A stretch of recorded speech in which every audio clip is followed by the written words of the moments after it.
Welcome, everyone. We'll get started here in just a second as we give folks a little bit of time to log in and get their Zoom up and running.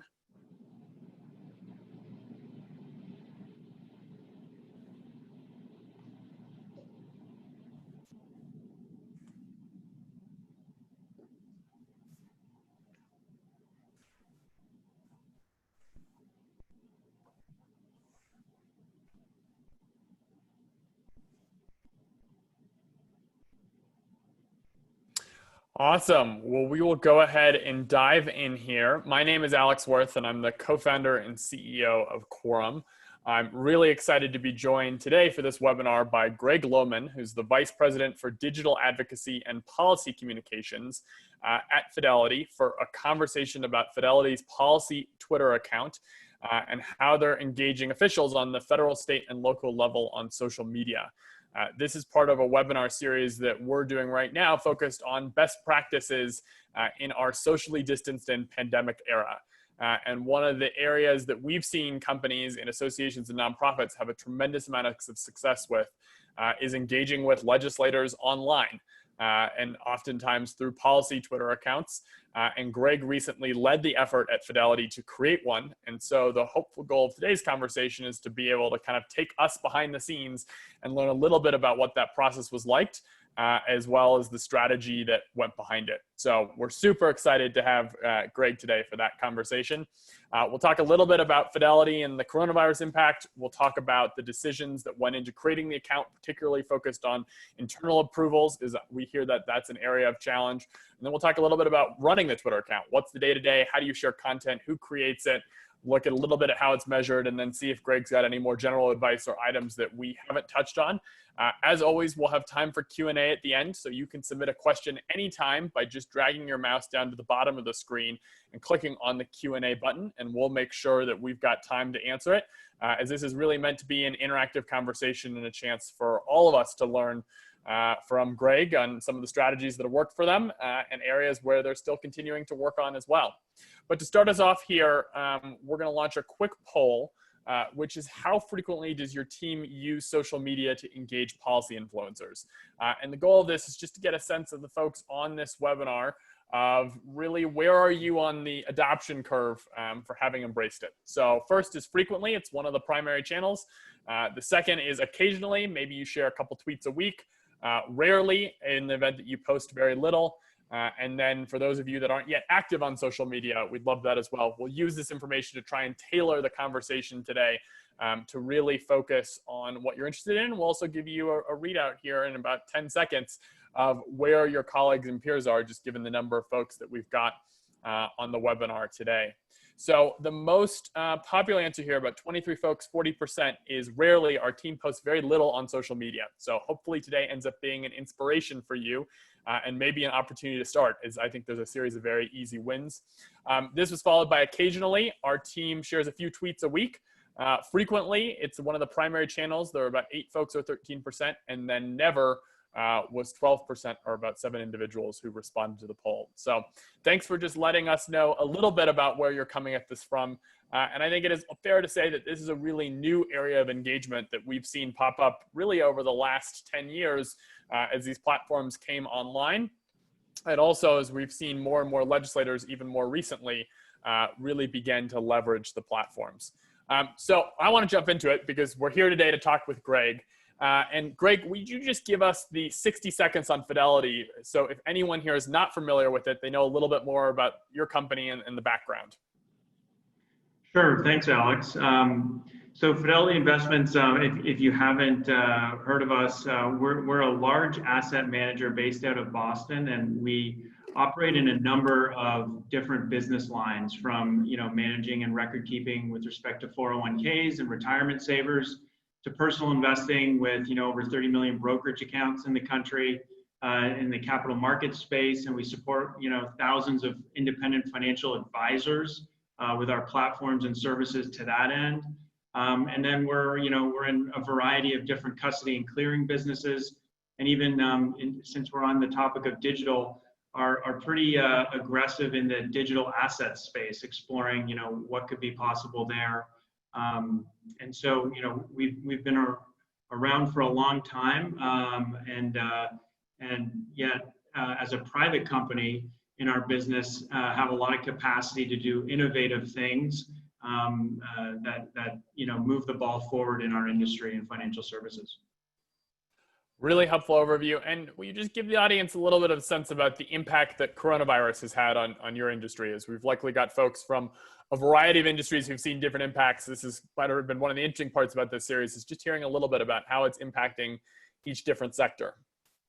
Sure. I think, for us in particular, it was certainly a crisis environment when the pandemic first broke, because there was a bit of a disconnect between, what was essential and non-essential businesses. So for us to serve our customers, and by serving them through, investor centers that had to remain open is what I'm referring to. Obviously, everyone could move to digital and speak to your broker or your advisor or your, relationship manager over the phone. It was critical for us to have those open. So there was a lot of work, and a kudos goes to our, state and federal lobbyists to ensure that those distinguishing factors between maybe what may be considered an essential bank versus an asset manager were made clear.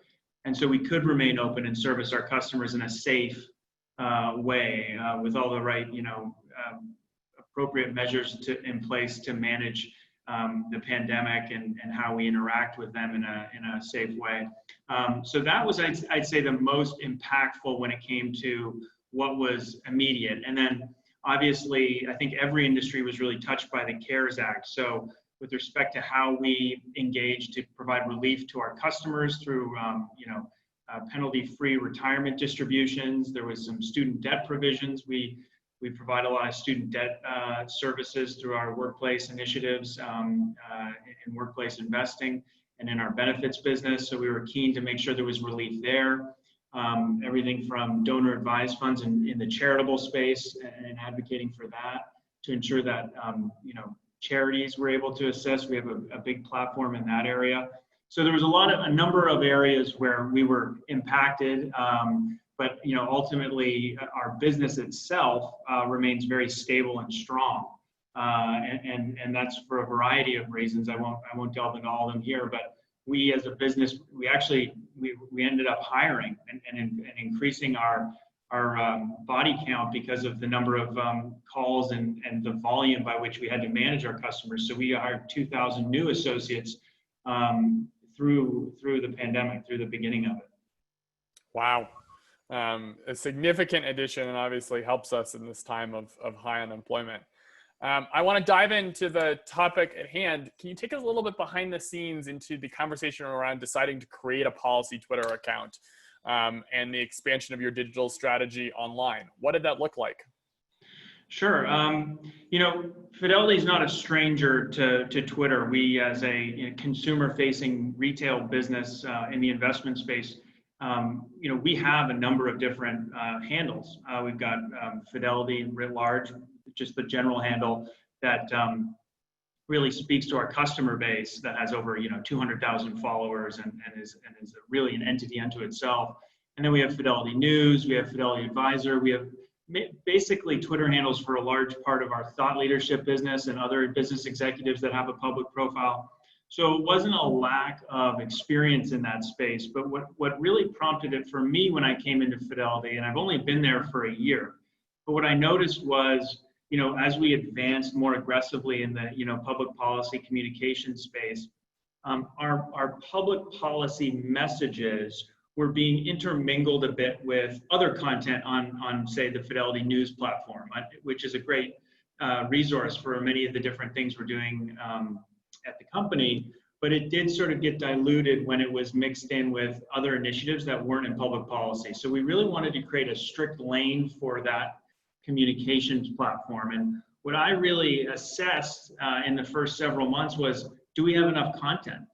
And it became quickly very clear that we did, just by sort of sitting back and assessing, well, this could go on there, and this initiative and this public policy and this. At the state level, all they're doing in the community, in the regions that we have a footprint, and all the different engagements we have with government officials promoting that. So this idea was not born out of COVID. It was before that. I think COVID, it was, the idea was ready in the queue, so to speak. By the way, we've only been up since May, so 3 months into this. And I'm sure many of you have been up for longer, so you could probably tell me more, but I think what's important to understand is the COVID pandemic certainly accelerated it, and it was ready at the right time. But we didn't wake up on March 13th and say we need a public policy Twitter handle as a result of this pandemic. It was a part of our strategy and the movement to more digital advocacy that's reflected in our company's ethos. That's really helpful context. A question that I get a lot is about internal approvals, and specifically a reaction of, oh, the comms team would never let me have something associated with the company brand. Can you tell us a little bit about that internal approval process, and really specifically how that relationship with who I assume your communications or social media team for the larger company, and what that works, and if there's any sort of tension in letting you suddenly tweet for the company just on the policy side? No, that is arguably the most critical element of all this. When as practitioners, if you're thinking of doing this, and those of you who have already launched know better than I, I think what's important in any of these situations is spending the time to listen and probe and ask questions and really get your hands around what's going to be required here before you wake up at your pitch meeting on Monday morning with your government relations team and say, hey, I've got a 5-page deck for a Twitter policy handle. What do you guys think about launching in a month?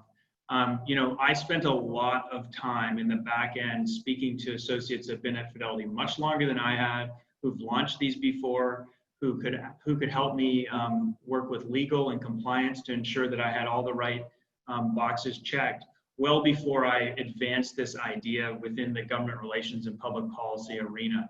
And I think in addition to that buy-in from your fellow associates and incorporating their voices into what this would look like, and making sure you have the structure in place from a compliance side to the content management side.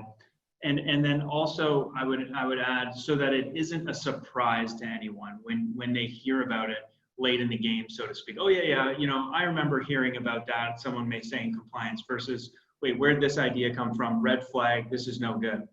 And I think, for our industry, that's critical. We're highly regulated. And so our tweets are captured and recorded and need to be assessed for their content through a strong compliance system. That's more of the day-to-day management, but in leading up to launching, you better make sure that department is okay with this and in line. I won't get into sort of all the elements of our internal reviews, but it certainly touches on a lot of collaboration between the communication side, compliance, and legal. And so the less surprises you create there before you go forward with the quote-unquote pitch, the better. That's really helpful, Greg. We had a question that just came in about whether or not Fidelity has a separate policy Twitter account from their just @Fidelity handle, and the answer is yes. Greg is tweeting from @Fidelity Policy. I would encourage everyone on the webinar to go and follow him, and maybe we can give him 100 plus more followers. But that's really the question here, and that many companies sometimes struggle with conceptually is I'm going to let the government affairs team tweet from a whole new Twitter account. And so, Greg, I just, one follow-up question on this. Do you have any advice for folks if they hear from their communications team of, oh, well, no one outside the communications team can, tweet on behalf of the company, and how to overcome that objection or that concern about giving the keys to communications keys to another department? Yeah, I think, Fidelity's not alone in this, but we are unique probably amongst the masses in that our communications and government relations teams are working together and are under the same umbrella and unit. And I really enjoy that. And that's a critical piece to this puzzle for me. I sit in Washington in policy communications and digital advocacy as almost connective tissue back to the communications team, say in Boston. That sits at the headquarters of Fidelity. But, for a situation in which you would have sort of a communications person speaking on behalf of the public policy team or government relations with maybe not the same or a good set of expertise around those issues, I think there, again, it goes to the collaboration and involvement of your experts in this. I don't want to jump ahead here, but I think, to give you a little bit of behind the scenes for Fidelity, I mean, we have an editorial board for this Twitter handle of over 12 folks that meet bi-weekly and sit down and provide feedback. And I ask them for assistance in, the sight lines of the firm of what's coming down the lane on new issues, and then also asking them to reach out and recruit and be a part of the content strategy. And then on top of that, I have an advisory council of senior executives I'll touch base with on a quarterly basis to make sure that, we're considering strategic things, paid promotions, check in on, our content, our direction, our traction. So that all goes back to, bringing in others and really making it a collaborative effort. It shouldn't just be someone sitting in one corner of the communications department deciding to tweet what they tweet. It has to be a lot more well thought out and structured, I think, for success and getting past those internal hurdles. Indeed. I think the only thing I would just mention there that I think probably helps you is having that central senior leader overseeing comms and government affairs. And that's right. A potential strategy that we've seen work well for others is, obviously do what Greg did and, go and do the listening tour of all of the associates who end up working on it, but make sure you've got buy-in from that senior leader, or get your senior government affairs leader to go talk to the senior comms leader, because when you can come back and say, oh, well, it's something that Adam and Sarah really want us to do, that can then start help move through. Whereas your person who's on the communications team, their job is to protect the brand. And the easiest way to protect the brand is to have fewer people be able to communicate for the brand. So that's one of the natural challenges. Greg, I was fascinated to hear about this editorial board that you have for the Policy Twitter account. Who sits on that board, and can you tell us a little bit more about your team's process for sharing tweets and deciding who and when to engage? Yeah, certainly. I wanted to, we're a large company, over 40,000 associates. And again, we're in a number of different business lines in all sorts of different regions. And so I wanted a team behind me that I could lean on for sight lines across the company to understand, again, what's coming short-term, medium-term, long-term that we can prepare for as far as content goes and ideas. And so I solicit input on this editorial board from the lobbyists who are going to tell me, that's not a great idea to tweet that. We've got a relationship with that person in the regulatory office there, and I don't think they'd appreciate that tag, or maybe we want to take a little bit more of a lower temperature on this one. To someone on the public policy team, multiple people on the public policy team that sit on that ed board who can say, we've got a great white paper coming out, or we should think about using elements of this research as part of your content. To lobbyists at the state level who can really drive, everything from how we're touching the community on a daily to weekly basis, financial literacy events, tours of our facilities in different regions, and then communications professionals from, like we said, the communication side of things, and then other community relations managers. So it's a real cross section of our communications and government relations team of folks that see a lot of different avenues. And so we feel like we've got a lot of the bases covered on content, but also what's appropriate with the tone, so that I'm not going out there with something and I'm getting an email a minute later saying, why did we do that? That was boneheaded. There's a really good feedback loop there and an advance notice of what we have planned that helps. That's really helpful. Can you take us into some of the nitty and gritty details of that approval process? So if I'm a member of your state government affairs team and I say, hey, Greg, would you tweet about this issue that's come up in Nevada? Who approves that? Do you defer to them? Does that got to go to your editorial board? What does that look like, and how does that change based on what the type of content may or may not be? Yeah, that's a great question. By no means is the editorial board sort of a daily check. That would become quite cumbersome. If there's I will say this, there's three of us that are managing this handle. I have two associates that help me out, and as well as our creative services department, which creates a lot of the graphical content. And they're less focused on the substance, but we have a pretty good understanding of the temperature or in our schedule of what's already been approved. But also, if something comes up, we have a pretty good understanding of the temperature of the tweet or whether it's appropriate. But if we have a question, I'm not going to tweet something out related to a public policy issue or a regulatory issue or legislative issue without checking with the lead lobbyist on that issue. And if it takes me an extra hour, that's going to be okay. Just to say, hey, any concerns about this? And so it's just one person versus 12. But then on top of that, we do go through an e-review compliance process where we have a compliance team that makes sure they take a look at the tweets as well. That's usually pretty, quick turnaround. They're ensuring there's nothing that wades into the level of investment advice or that concerns our regulators would have with providing brokerage services or selling products on this handle without a license. And we know how to steer clear of that, obviously. But, from the perspective of slow down before you tweet it, ask the professional who knows the issue the best, that's enough. We don't have to go to the top of our shop every time. There's a certain delegation and trust with our unit to make sure that those decisions aren't made off the cuff, so to speak. That's really impressive. So just to kind of repeat that back, what it sounds like is you really are the ultimate decision maker on many of these tweets. And obviously you have to go through compliance review, but somebody comes to you and if it seems like a no-brainer about engaging with a member of Congress at one of your facilities, you can just go, yep, we're going to send that out with compliance's help. Yeah, I think once you have the overall buy-in of your handle and folks on your team, especially leadership top down, led by our group, JJ Johnson and Jim Febio, they really believe in the digital advocacy space. I mean, that immediately, gives you the space to manage and create those decisions on your own. And when you're doing that, you find, with the content I'm seeing, nothing's too controversial. Most of it makes sense. Yes, there may be a word change here. Yeah, let's massage that so we don't say applaud, we say appreciate. Sure, but from the standpoint of a corporate handle, a public policy handle, nothing really is thrown in the trash too often. It all makes sense if you have the buy-in for the cadence of regular tweets and engagement online. You may have a situation where your boss or those that are supervising you say, I don't want to be out there every day. Let's just do once a week.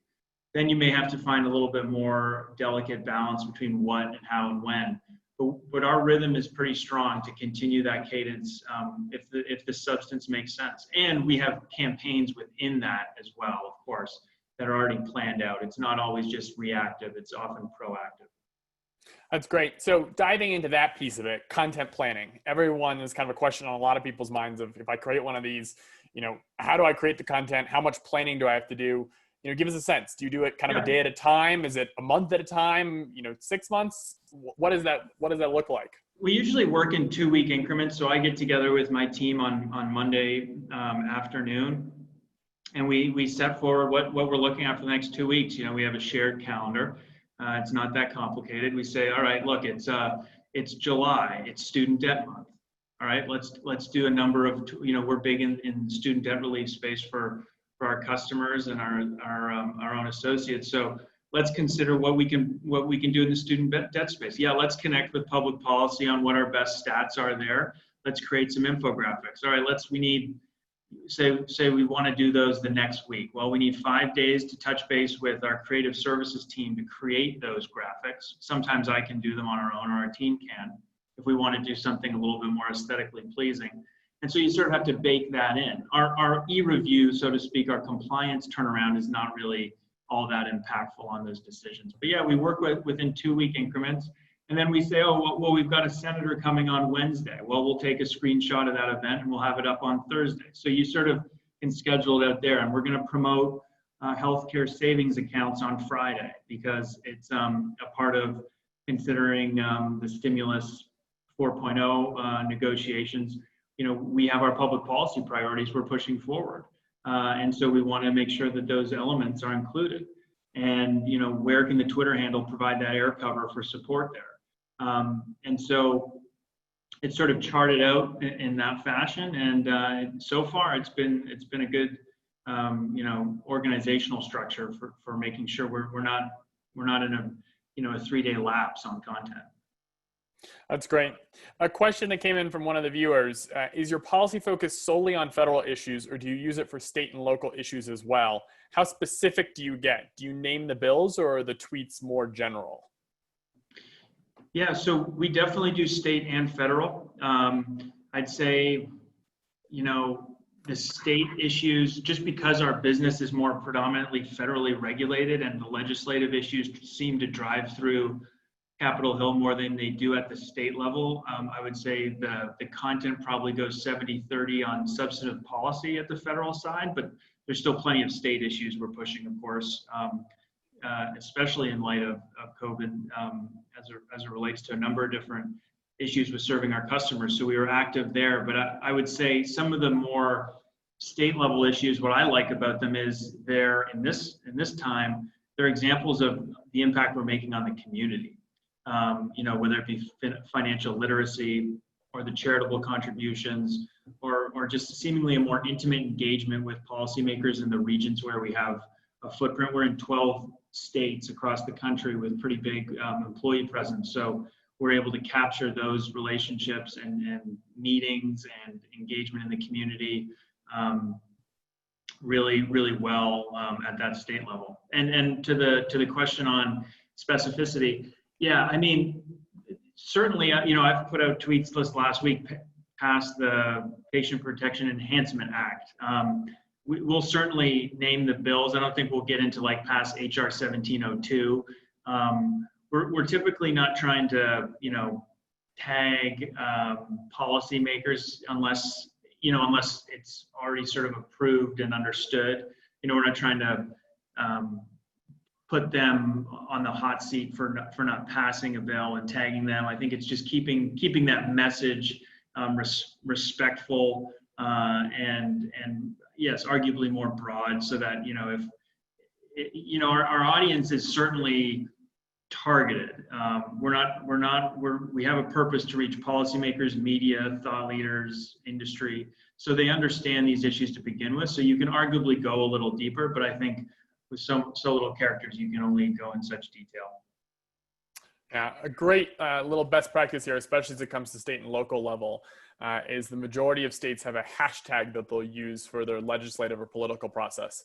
And that is great to add to tweets that suddenly then get picked up in that state's environment and conversation. That's what the senators and representatives and local media are paying attention to.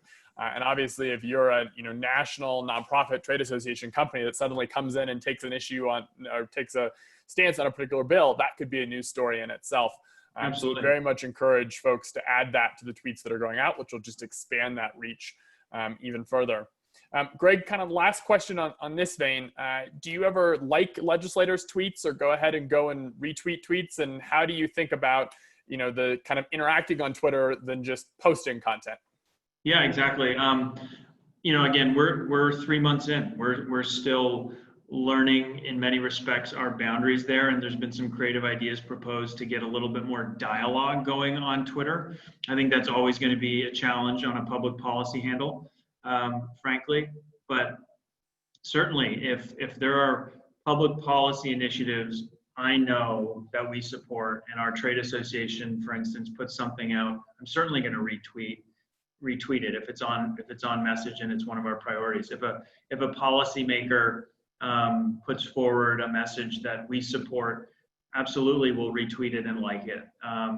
And again, that in large part is left to our discretion on our team. And it doesn't take too much critical thinking to understand, yeah, that's going to be okay. I've looked at a policy document this morning that says we support that. This member supports that. This makes sense to engage with. That's great. We've had a lot of questions come in about launching a Twitter account, which we're going to get to in just a second. As a reminder, if you've got questions, feel free, scroll down to the bottom of your screen, click Q&A. We're having some really great ones come in. But before we talk about advice for launching, Greg, curious, what KPIs are you using to measure success? Sure. And how is your team planning to evaluate success, say 6 months or towards the end of the year is all the effort that you're doing worth it? And would be curious just to hear a little bit more on how you're thinking about that. Yeah, absolutely. I guess there's sort of two variables we look at. So followers and traction. and I'll speak to followers first. It sort of sounds cliched in Washington, but it's really quality over quantity. I mean, I don't think we have the expectation to go viral on every tweet and have 5,000 followers. Arguably, you wouldn't be doing your job in policy communications for a company if every tweet you sent out went viral. You'd probably be saying something wrong. But we are looking to attract quality followers, and we've been really happy with that, and that's what we assess. We do set numbers, though. I mean, we want 500 followers by the end of summer. Help us get there. I think we're at 475 or something. We want 1,000 in the first year. I think we're going to get there. And that's based off looking at a lot of our peers as to what they have and what those averages look like. We haven't put up any paid promotion yet, so we're doing this all sort of, so to speak, on an earned basis. But I will say, when it comes to followers, we look at quality. We look at media publications that follow us, and not only the general publications, but the reporters that are covering the issues we care about. Policymakers who are on the committees we interact with. And in recruiting them, I'm reaching out to comms directors, and so that gives me a great opportunity to make that connections in these COVID times where, you can't bump into them at Rayburn or Canon. You have to reach out and set up a Zoom chat and ask them to follow and all that, and provide yourself as a resource. And then on traction, what we didn't want to do is create this general metric where we say, you know what, every 2 weeks, we're going to do an average of our tweets and determine, we've had 5 retweets and 10 likes and, 3 retweets with comments. We didn't think that was going to be a great measurement because, I think you have to look at it by each sort of sub-campaign that we're deploying. So I'll give you an example. And I think the generalization of your metrics probably won't produce much success for you on a public policy handle. I think where you can really measure it is, I'll give you one example. We as a business believe, and my role in this Twitter handle is indicative of that, in the digitization of our business from back end to front end. We really believe in the idea of us being able to communicate digitally with our customers, with our regulators, and so forth. So we're making this push right now to have the delivery of our communications, our regulatory communications with our customers through digital medium as a default. And so what we did was somewhat provocative as we prepared a tweet. It took some time to get certain approvals and all that demonstrated how much paper it took to print one disclosure. We had a picture of 12 truckloads of paper that we received approval from our vendor to showcase. And we didn't just let that sit on Twitter. We certainly had a strategy around it, which was, reach out to our trades to help amplify it, ping a couple reporters who helped retweet it, and some policymakers. And lo and behold, that tweet of paper, arguably reached 75,000 followers, whether it be 10 retweets and 15 likes or something like that. And so what does that mean? Did you have an impact? Well, our lobbying team's been pushing this issue for years or months. Our public policy team is engaged on it. And it's just another element in the chorus that provides that cover for the issue. Well, the regulator gave a speech a week ago and mentioned the importance of this initiative and that it should get done. And so how do you measure, the success of that? Well, it had an end result. I think a lot of factors went into it, but it was one element to promote the idea over Twitter. And that's certainly an example where the number of retweets, while great, have to ask yourself, well, what's the impact and where did you see it? I don't think there's a direct link between that tweet and that regulator's comments, but I think it certainly helped and added to the chorus, as I said, of all the advocacy going forward. That's such an awesome example. And I really think it highlights how Twitter and online can very much be another tool in the toolbox in these times. One of the things you said that really interested me, especially in this era where we're not bumping into each other in person and the opportunities to be up in, Canon and Rayburn have gone away, is the Twitter account as an opportunity to create in-person engagement or even a touch point over email. Can you tell us a little bit more about your outreach strategy to communications directors where you've been asking them to follow the Twitter account and how that's led to some of the in-person engagement Because I think that's really innovating. Yeah, well, I'll put in a plug, Alex. We've also used your tool to great success on that front, because when we first launched, we wanted to reach everyone on Capitol Hill with informing them that we had put out this Twitter account. And so, the effective Quorum platform really helped us do that. And that provided great results for us in engaging there. But to your point, look, I mean, even though I'm a digital advocacy professional, a policy communications professional, I love getting out there, having coffees, bumping into people. I miss that terribly, but I think we all have to realize we live in this new world. So how are you distinguishing yourself in this environment as a company within your industry and as an industry yourself? And so for me, selfishly, while I'm reaching out on the alert of us launching a policy account to communications directors for all these offices, I'm also asking them to connect and touch base on Zoom. And the feedback I've gotten has been tremendous, because so many people are looking for those touches, and it doesn't always have to be on Zoom. You can pick up the phone as well, and just get to know folks, because I think there is a wanting for returning to some level of interaction and intel sharing and resource sharing, even through the communications channel. I've always found that I don't think us as communications pros probably do enough of that. Lobbyists are trained from day one too, but I think we can add a lot of value by gleaning intel from both reporters, but also our peers in the comms offices of all these policymakers. So that's been really helpful to stay in touch with folks, for sure. That's great to hear. And I know many of us, as we sit at home, are looking for more opportunities to connect, both personally and professionally. I want to use this section to talk a little bit about launching an account, as we realize there's a lot of people, on this webinar who don't have accounts.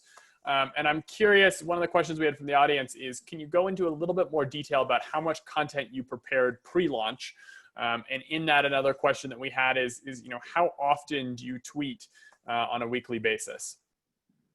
Sure. So this sort of goes back to that, the internal approval question, which, really centers around preparation here. And I stress that I didn't walk in the door on day one and see, oh, we need a policy account, I'm going to put together the presentation for it and pitch it, next week, because our peers do it, makes sense to me, we've got enough content, let's go.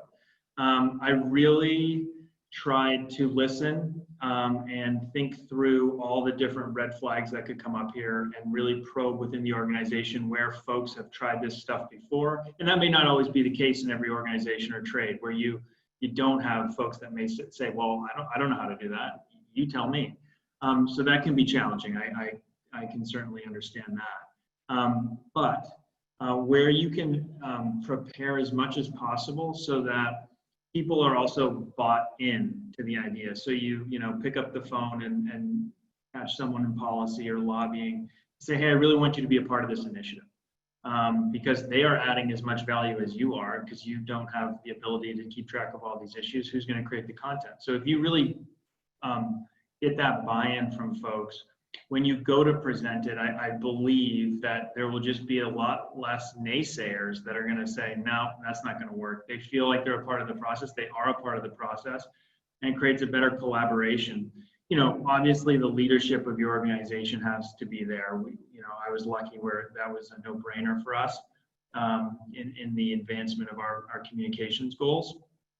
So that helped tremendously, but they weren't just going to flip the switch without understanding there was the right structure to it. And I think that element of creating the structure and demonstrating to your team, this is going to be the cadence, this is how we're going to make sure we do it, these are going to be our measurements, we're going to be honest with ourselves. And then also, here are the downside risks. What if we put something out and it gets a negative reaction? How are we going to manage that? Fidelity has a lot of that in place to be able to manage that. We have a lot of interaction with our customers online and on social. So I benefited from that. And I benefited from that platform existing really at the company. So I speak from sort of I would say arguably an easier perch to be able to say, let's do this. But I didn't let that dissuade me from really building out a pretty robust team to launch it. And I think that component is critical. Otherwise, you're only going to have one chance to pitch it, and it's easy for folks to say no to a Twitter account, especially in this day and age. It can be highly sensitive. It doesn't have to be. It really doesn't. I'd also say searching through your peers, talking to outside folks, and making sure you use examples of who else is doing it.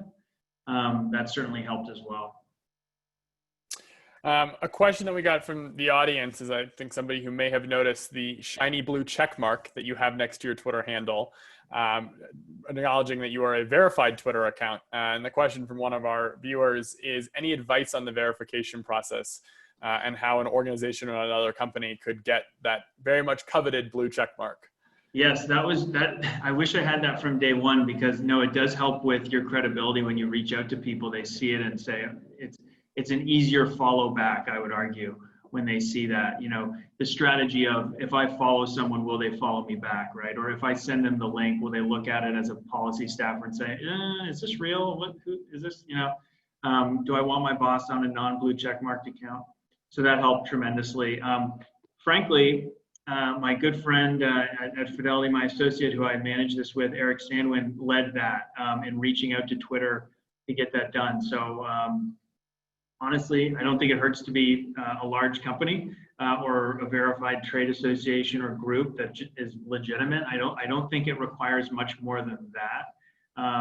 They're not going to assess like, oh, you have this many assets, you're profitable, or you have this many employees. I think it's a Twitter deliberation where they deem you to be an official organization with a platform that's public. But I don't have the exact right answer there, because I didn't go about getting that verification. Yeah, the little bit on this that I know is Greg mentioned there is a page on the Twitter website where you can go and request to be verified. And I think, as Greg mentioned, it is helpful if you can highlight the other accounts that your organization are verified and simply just say, hey, look, this is a new account. And we would appreciate you all recognizing that. But obviously, as Greg's note, it does help and people appreciate it. You know, on the topic of followers, another question that we got about a new account is, can you tell us a little bit more about your strategy of strategically building followers? Because I think one of the fears that many people have of launching a Twitter account is, well, only 100 people are going to follow it and it's going to be seen as a failure and I'm not going to be able to get traction. What advice do you have for folks on overcoming that with a brand new account? That's a really good question, and something that was the same fear I had too. I think everyone does, right? Across any of these initiatives when you're in communications. So first thing I set out to do was, with my team, create a lot of content up front. And arguably, before you go out recruiting folks, make sure you have 10 to 15 tweets already on your thread that demonstrate your, a going concern and alive. Even if you only have 3 followers, at least you see that it's official, that there are messages on there and it doesn't just have one post. We went to great lengths with our creative services team, which deserves a lot of kudos for the style and look of it, so that we had a pinned tweet up front demonstrating what this is from our chief communications officer, JJ, as to sort of what our goal is here to engage on this platform. We had a nice banner of driving sound policy and our logo, and everything sort of looked appropriate and legitimate. Obviously, everyone would prepare themselves for that. When it came to going out and demonstrating that you were alive to get to sort of that first 100, my strategy was obviously your employees and associates can get you a good start. They should certainly help you. And then I looked frankly to my network, and called in a lot of, and so did a lot of associates within Fidelity, called in a lot of chits with friends saying, hey, would you give us a follow? And typically they go from an informal text to a more formal email, but you do have to spend the time agonizing over email lists and getting the word out. This is not just going to automatically happen overnight. I mean, we're at 3 months and we haven't reached 500 followers yet. We set a goal for 250 in the first 30 days. We reached that. And then we set 500 for the end of the summer. And so we'll continue to push to that level. But it doesn't just happen. Certain days you'll get a real pop because a state lobbyist has sent an email on the account to 40 regional chamber executives. And all of a sudden, all of Utah you feel like has joined your account. The same can be applied to Rhode Island and New Hampshire and Arizona and North Carolina where we have initiatives. Or you've posted something that's been retweeted by an account, that has 30,000 followers. Well, you're bound to pick up some from that.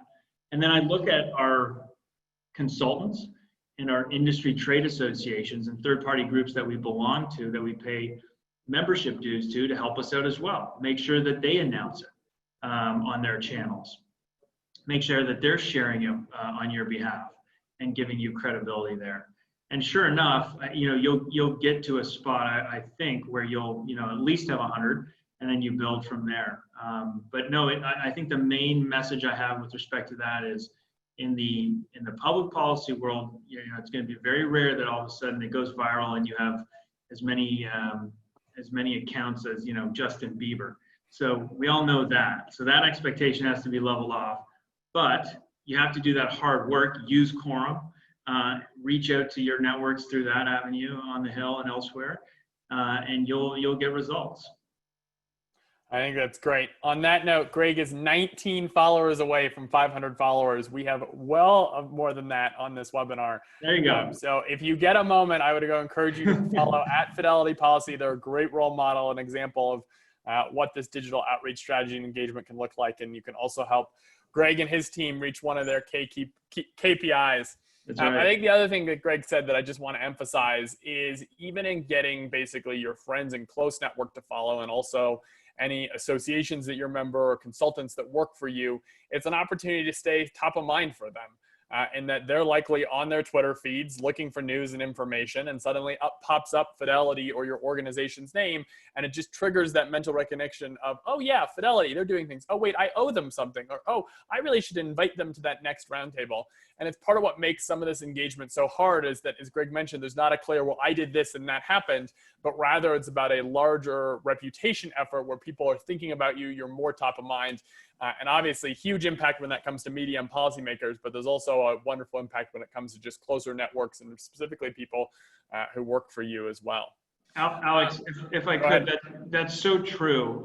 It is so hard to measure, like, did a member of Congress like your tweet, so thereby he saw it, or, that's going to be really hard. But I'll use just one quick example. It was over LinkedIn. We put out a LinkedIn post that we had hired a new diversity and inclusion director, our head of diversity and inclusion, who had been at Fidelity for several years, and posted on LinkedIn as an announcement. And the D&I director of a committee we care about reached out to a lobbyist saying, hey, I saw this on LinkedIn. I'd love to have her in for a conversation. And so that, you're not bumping into that person at the fundraiser, or like we said, at the happy hour, or at the coffee shop like we used to. So you have to be in front of people in this space, whether that's on LinkedIn, Quorum, or Twitter. And just that example was so interesting to see that feedback loop where they saw something on LinkedIn and then reached out for a meeting. And our head of D&I is engaging with the top policymaker on the important issue of racial equality. So that's just one example of, how do you measure that, right? With 5 retweets and 10 likes. Well, you can't. So that's something to keep in mind when you're measuring this. That's great. I'm cognizant of the fact that we're coming up on the top of the hour. We've luckily been able to answer all the questions submitted so far. But if you've got a question for Greg, please feel free, submit it via the Q&A box on the bottom left of your screen here. But Greg, I'll kind of open up with kind of a general, more concluding question, which is the one that's been on the screen now for the last 10 minutes. But any advice that you have that we haven't talked about today for other organizations that are either looking to create a policy Twitter account, or who are maybe looking to take their Twitter engagement and presence up to the next level? Sure, and I'll just preface it with, I've still got a lot to learn as well. I'm a 3-month veteran of this platform. I've obviously used it in my personal life, but certainly it's not at the same level as this. I think if the main takeaways would be, to our earlier point, stressing the preparedness and structure, and think of it almost as an internal sub-organization. I think that will give people the most comfort in your group that you've given it that much thought, because it does come with just a lot of baggage, some warranted, some not, around what it could mean. I would say don't get too overwhelmed by thinking you may not have enough content. I'd survey your industry and the folks you work with to understand like what cadence is right for us. Don't get too caught up in I have to be every hour, every day. There's a lot of companies that don't post every week, or they post once a week, twice a week. We set out to do it 3 to 5 times a week. We've found just different weeks are different, but we keep a pretty regular cadence of once a day for the most part. And I've just been surprised at how much content ends up coming your way. So don't get too overwhelmed by that. But I do think you want to set out an agenda and demonstrate to your leadership and organization that you've seen and can prove how much content is there. I would say don't be dissuaded if there's not, an avalanche of it, because you can think about, entering new avenues and getting creative. And then the last thing I'd say is, I think to really stand out as a Twitter profile, you do have to be creating more engaging and provocative content. I use that example of the paper rolls. It was kind of fun because you could sense that it did have a little mini viral moment, right? A political reporter and a Bloomberg reporter retweeted with a comment, and your industry groups are engaged. You're not going to be able to do that every time, but you want to look for those where you're living in a little bit more provocative space. We're starting to do that with our own digital content. We're going to be releasing a series on demystifying some of the policy issues we care about. So creating that video engaging content. Fidelity, we're lucky to have really essentially a PR digital team internally. So I'm very lucky to be able to rely on them to help me create some of that content. That creates a more engaging multimedia platform. That certainly helps. And yeah, so I think that's 3. That's great. Couple of resources to add to that. One is you're looking for that kind of slightly edgy, provocative content. I would encourage you to follow Pennsylvania Treasury, which is the Pennsylvania Treasury Department, official government agency that I think does really push the limits on appropriate but very provocative content. And it's just amusing personally. And I bet your organization is probably not going to want to go that far, but starts to get at some of the items that can tend to go viral or pick up the engagement like Greg's example did. It's like the TSA. Yes, exactly. The TSA is another good account to follow who's done a really nice job. And also, for that matter, if we're talking about 3-letter agencies, the CIA is an interesting one too. The second resource that I point folks towards is the Public Affairs Council does have a list of policy Twitter accounts that as of about 2 years ago numbered around 60 to 70 in total. So as you're looking to build support at your organization for this being a good idea, they've gone and cataloged and can show you a lot of examples. And then the last thing I would point folks towards is that on our website, we do have an interview with Becca Steele from Toyota, who was similar to Greg, built the Toyota policy Twitter account. And she talks through some of the exact same factors that we've talked about today about what went in and considered it, and can give another perspective and also something in written form. We'll, of course, if Greg's okay with it, have this webinar recording available. Of course. So she's done a great job with that handle at Toyota. Yeah, so that's another great example and super interesting.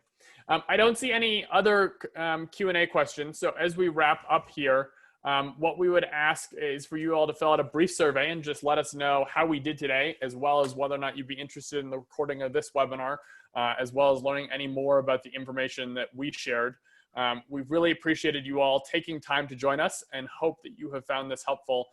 It's one of our favorite best practices as we think about how government affairs is evolving. And as I mentioned at the start, Greg and his team have really done an exceptional job with the policy Twitter account that they put together. So we really appreciate everyone's time. We appreciate you filling out the poll that should be right on top of your screen. And hopefully we'll see you next week as we continue these conversations about key best practices in this socially distanced era. With that, I hope everyone stays healthy and has a fantastic weekend. And a big thanks again to Greg for joining us today. Thanks, Alex. Thanks all.